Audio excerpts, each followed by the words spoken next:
दोस्तों, जय माता दी। नक्षत्र हमारे जीवन पर गहन प्रभाव डालते हैं और नक्षत्र का चरण ये माइक्रोस्कोपिक इफेक्ट ऑन लाइफ है। यदि हम अपने नक्षत्र के चरण को सही से समझ लें तो हम अपनी जिंदगी में सफलता की सही दिशा प्राप्त कर सकते हैं। आज हम पूर्वा भाद्रपदा नक्षत्र के चारों चरणों की बात करने वाले हैं और इससे आप अपनी जिंदगी की दिशा निर्धारित कर लेना। तो पूर्वा भाद्रपद नक्षत्र, इसके देवता हैं रुद्र रूप अजैक पदाय, अजैक पाद, और ग्रह हैं गुरु महाराज का ज्ञानवान नक्षत्र है और रुद्र रूप अजैक पाद इसके देवता होते हैं। आपने इस नक्षत्र में जन्म लिया है तो ताम्रपाये में जन्म लिया है। जड़ी है भृंगराज मूल और मुख है अधोमुख, जमीन के नीचे के कार्य आप कर सकते हैं। पूर्वा भाद्रपद का मतलब है आध्यात्मिक जागरण का पहला कदम। ये अत्यंत रहस्यमय और गहरी आध्यात्मिक ऊर्जा वाला नक्षत्र माना जाता है। ये देता है गहरी आध्यात्मिक सोच, रहस्य और तंत्र की समझ, सत्य की खोज, तीव्र मानसिक शक्ति, जीवन के गहरे अर्थ को समझने की क्षमता। ये नक्षत्र जो है ना, सामान्य जीवन से संतुष्ट नहीं होता है। ये जीवन के दो रूप देखने वाला नक्षत्र है। भौतिक रूप भी देखेगा और आध्यात्मिक रूप भी देखेगा। अत्यधिक तप और आत्म अनुशासन का नक्षत्र है। गहरी आध्यात्मिक शक्ति, कर्म और मृत्यु के रहस्य को समझना। इस नक्षत्र के लोग अक्सर अंदर से बहुत गहरे और रहस्यमयी होते हैं। मानसिक संरचना गंभीर, दार्शनिक, रहस्यमय, कभी कभी अत्यधिक तीव्र सोच, अकेले रहकर चिंतन करने की प्रवृत्ति। गुरु का प्रभाव इसे ज्ञान और दर्शन की ओर ले जाता है। चलिए अब हम बात करते हैं इसके चारों चरणों की। सबसे पहला चरण जो है, राशि कुंभ है, देवता गुरु हो गए और कुंभ के शनि हो गए और इस चरण के स्वामी मंगल हो गए। देखिए, धर्म वाला चरण है, अग्नि तत्व है, तो अग्नि, इसकी भी अग्नि होती है। दो दो अग्नि तत्व यहाँ आ गए। ये वायु तत्व है और ये आकाश तत्व है।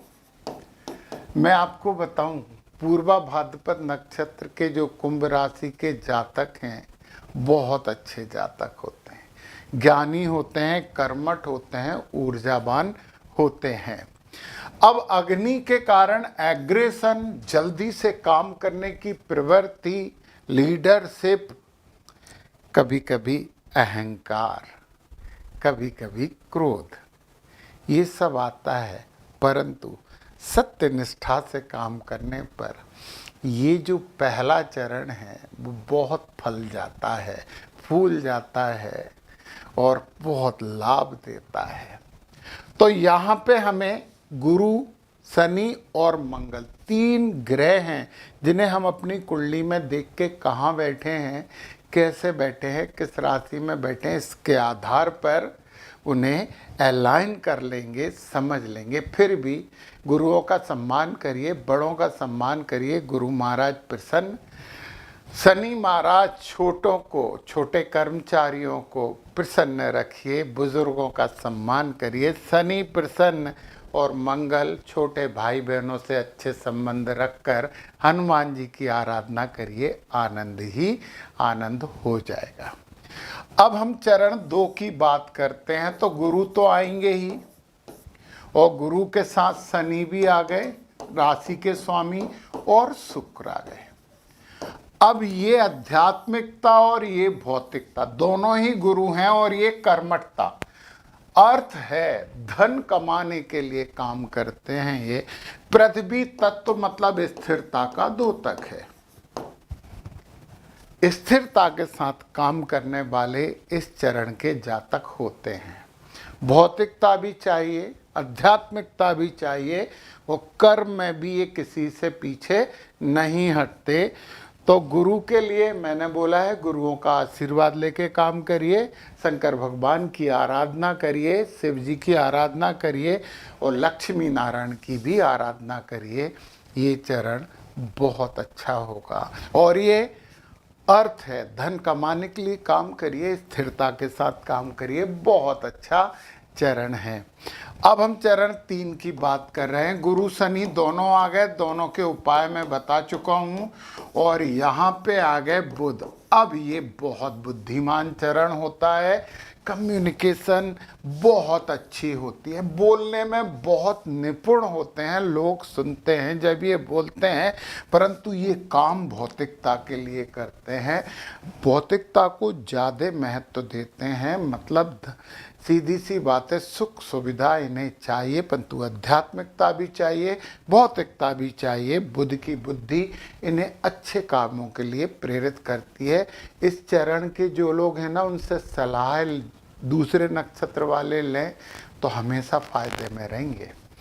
तो ये था हमारा तीसरा चरण। और चरण 4 की बात कर रहे हैं। यहाँ आ गई मीन राशि, तो गुरु, और मीन राशि के स्वामी भी गुरु और चंद्रमा भी आ गए। मोक्ष तत्व है जल तत्व। जल तत्व जिनका रहता है उनका मूड स्विंग होता है, परंतु गुरु की डबल शक्ति, आकाश तत्व बहुत ज़्यादा, बहुत ज्ञान, बहुत अध्यात्म, ये अध्यात्म की तरफ ज़्यादा प्रेरित रहते हैं, परंतु मूड स्विंग होता है। कभी कभी खुद पे भी शक करते हैं, दूसरों पे तो कर ही लेते हैं।